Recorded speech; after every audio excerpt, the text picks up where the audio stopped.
Hi friends, आज सचीचा birthday आहे. त्यासाठी सची आज लवकर उठलेली आहे. लवकर उठून तिने सर्व तिचे सकाळचे कामं आवरून घेतले. त्यानंतर अंघोळ वगैरे करून ती आता नाश्ता करत आहे. त्यामध्ये तिने टरबूज खाल्ले. नाश्ता झाल्यानंतर सर्वांनी पाणी खेळले. पाणी म्हणजे होळीच झाली एक प्रकारे.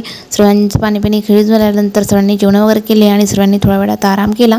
आराम वगैरे झाल्यानंतर आता सर्वजण उठलेत आणि लागले बड्डेच्या कामाला. सर्वात आधी बलून वगैरे फुगून घेतले. त्यानंतर मस्त अशी रांगोळी काढली आणि त्यानंतर आता आम्ही सर्व झालेत रेडी झाल्यानंतर डेकोरेशन वगैरे केले. डेकोरेशन झाल्यानंतर आम्ही सर्वांचं छान प्रकारे स्वागत केलं. सर्वजण आता बड्डेला आलेले आहेत. आता बड्डेला सुरुवात केली.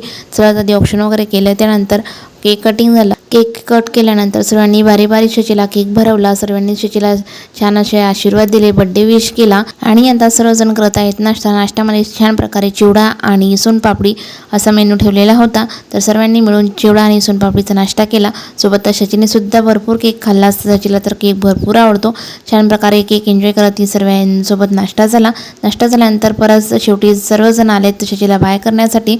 तर सर्वांनी शचीला बाय वगैरे केलं आणि गिफ्ट्स वगैरे दिले. त्यानंतर आता सर्वजण गेलेत घरी. सर्वांना आम्ही छान प्रकारे बाय केलं आणि आता बाय वगैरे झाले. सर्वजण निघून गेले. चला तर आता बघूया गिफ्ट्स काय मिळाले म्हणून. तर आम्ही सर्व गिफ्ट्स खोलून बघितले. छान असे गिफ्ट्स सचीला भेटलेले होते. तर गिफ्ट्स बघतच होतो तर बाहेरून घंटीचा आवाज आला.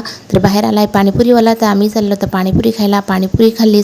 अशा प्रकारे सचीचा बड्डे एन्जॉय केला. तुम्ही सुद्धा सचीला बड्डे विश करा आणि खूप सारे कमेंट्स करा. चला तर मग बाय.